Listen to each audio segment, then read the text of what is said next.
We started our day out around 11 o'clock. We loaded up the car and headed down to St. Joe's Fieldhouse. That's where the Sixers practice. We arrived there around 12:30. We watched the end of the practice, which we were prohibited from filming. That's just the Sixers' rules. And then we got to interview Charles Barkley, and that's where the fun really began. Mike did the actual interview. And Dave did the camera.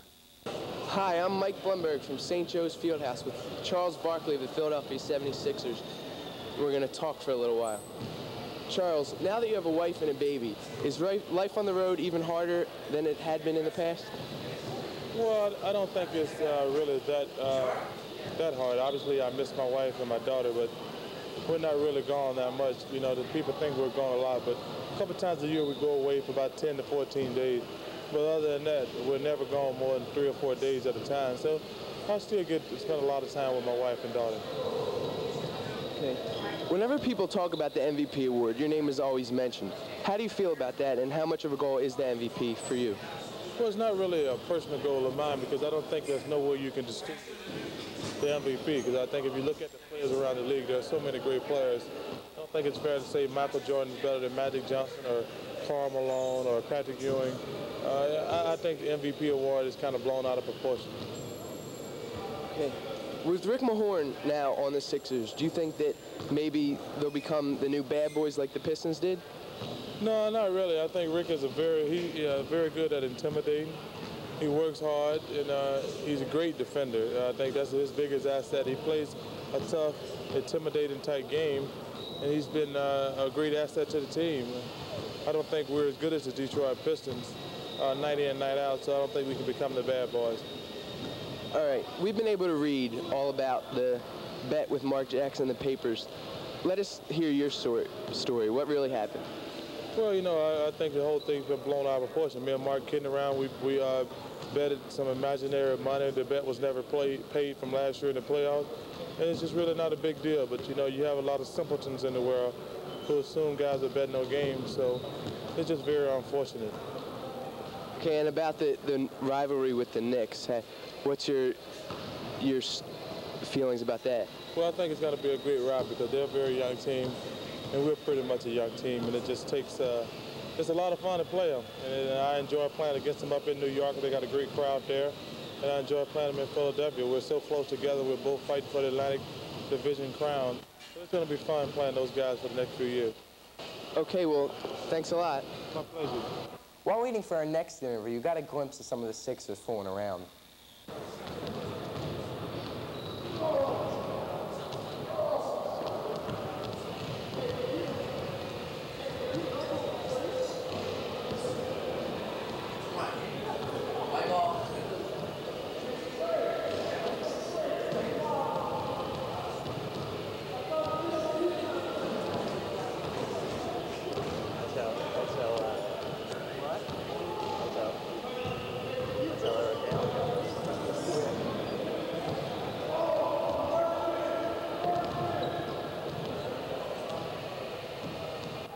Then we got to interview Rick Mahorn, and things started to get crazy.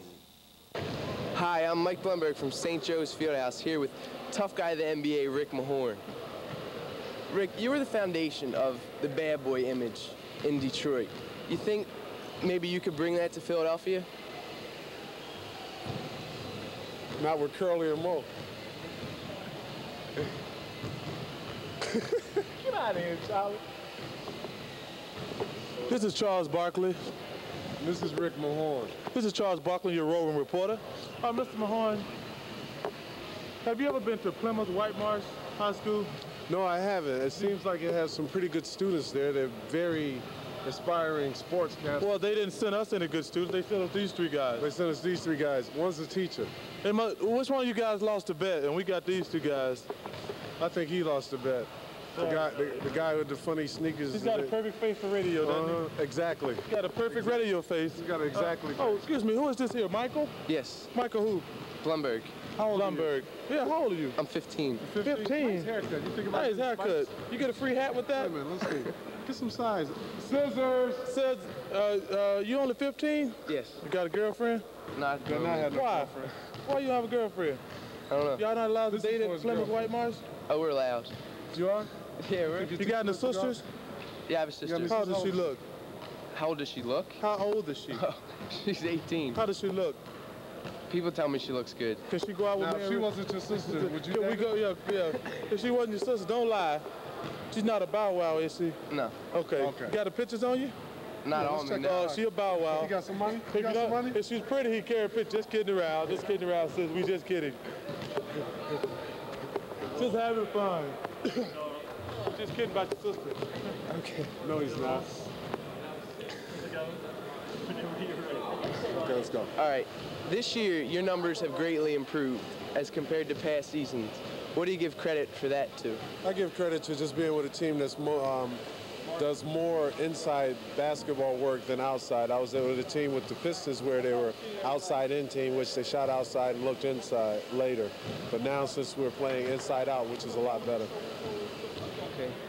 Last time when the Sixers played the Pistons, you taunted some of the Pistons players. Was that just joking with old friends, or is there some kind of feud there? It's joking with old friends, but when it gets to that 48 minutes, it's time to go to work, and I feel that my best time is 48 minutes, and I'm going to enjoy what I'm doing, even if it's the point of I'm having a good time. I just want to play hard. And what are your feelings about the big game tomorrow with them? Well, the game is, big for me, but it's also big for the team. We feel that we need to get our 20th win by beating them and get up in the top teams that have 20 wins or more. We just want to make sure we establish ourselves early and set a little precedence for this month. All right. Thanks a lot. Thank you. After that, we came back to PW to reflect on the great day that we had. It's going to be a long time before either of us ever forget this.